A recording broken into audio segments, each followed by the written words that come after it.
ಉತ್ತರ ಕನ್ನಡ ಜಿಲ್ಲೆಯ ಕೈಗಾ ಅಣು ವಿದ್ಯುತ್ ಯೋಜನೆಯ 5 ಮತ್ತು 6ನೇ ಘಟಕಗಳಿಗೆ ಸಾಗಿಸಲಾಗ್ತಾ ಇದ್ದ ಬೃಹತ್ ಯಂತ್ರೋಪಕರಣ ಹೊತ್ತಿದ್ದ ಭಾರೀ ಸರಕು ಸಾಗಾಟ ವಾಹನ ಪಲ್ಟಿಯಾದ ಘಟನೆ ಇವತ್ತು ನಡೆದಿದೆ.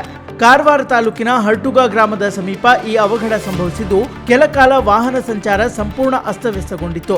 ಮಲ್ಲಾಪುರದಿಂದ ಕೈಗಾ ಯೋಜನೆ ಪ್ರದೇಶದತ್ತ ಸಾಗ್ತಾ ಇದ್ದ ವೇಳೆ ಕೈಗಾ ತಲುಪಲು ಇನ್ನು 3-4 ಕಿಲೋಮೀಟರ್ ಬಾಕಿ ಇರುವಾಗಲೇ ತಿರುವಿನಲ್ಲಿ ವಾಹನ ಏಕಾಏಕಿ ವಾಲಿ ರಸ್ತೆ ಪಕ್ಕಕ್ಕೆ ಅಡ್ಡವಾಗಿ ಬಿದ್ದಿದೆ. ವಾಹನದಲ್ಲಿ ಭಾರೀ ಗಾತ್ರದ ಯಂತ್ರದ ಭಾಗವಿದ್ದ ಕಾರಣ ತಿರುವು ಪಡೆಯುವ ವೇಳೆ ಸಮತೋಲನ ಕಳೆದುಕೊಂಡು ಪಲ್ಟಿಯಾಗಿದೆ ಎಂದು ಹೇಳಲಾಗ್ತಾ ಇದೆ. ವಾಹನ ರಸ್ತೆ ಪಕ್ಕಕ್ಕೆ ಅಡ್ಡವಾಗಿ ಬಿದ್ದ ಪರಿಣಾಮ ಮಲ್ಲಾಪುರ ಕೈಗಾ ಸಂಪರ್ಕ ಮಾರ್ಗದಲ್ಲಿ ಸಂಚಾರ ಅಸ್ತವ್ಯಸ್ತಗೊಂಡಿತು. ಸ್ಥಳಕ್ಕೆ ಅಧಿಕಾರಿಗಳು ಭೇಟಿ ನೀಡಿ ಪರಿಶೀಲನೆ ನಡೆಸಿದ್ದು, ವಾಹನ ತೆರವು ಕಾರ್ಯಾಚರಣೆ ಮುಂದುವರೆದಿದೆ. ಈ ಬೃಹತ್ ಯಂತ್ರೋಪಕರಣ ಕಳೆದ ಫೆಬ್ರವರಿಯಲ್ಲಿ ಗುಜರಾತ್ನಿಂದ ಹೊರಟಿದ್ದು, ಏಪ್ರಿಲ್ 15ರಂದು ಕಾರವಾರ ಪ್ರವೇಶಿಸಿತ್ತು. ಕಳೆದ 20ಕ್ಕೂ ಅಧಿಕ ದಿನಗಳಿಂದ ಹಂತ ಹಂತವಾಗಿ ಕೈಗಾ ಮಾರ್ಗದಲ್ಲಿ ಸಾಗಿಸಲಾಗ್ತಾ ಇತ್ತು. ಆದರೆ ಇವತ್ತು ಕೈಗಾ ಸಮೀಪದಲ್ಲೇ ವಾಹನ ಪಲ್ಟಿಯಾಗಿರೋದು ಆತಂಕಕ್ಕೆ ಕಾರಣವಾಗಿದೆ.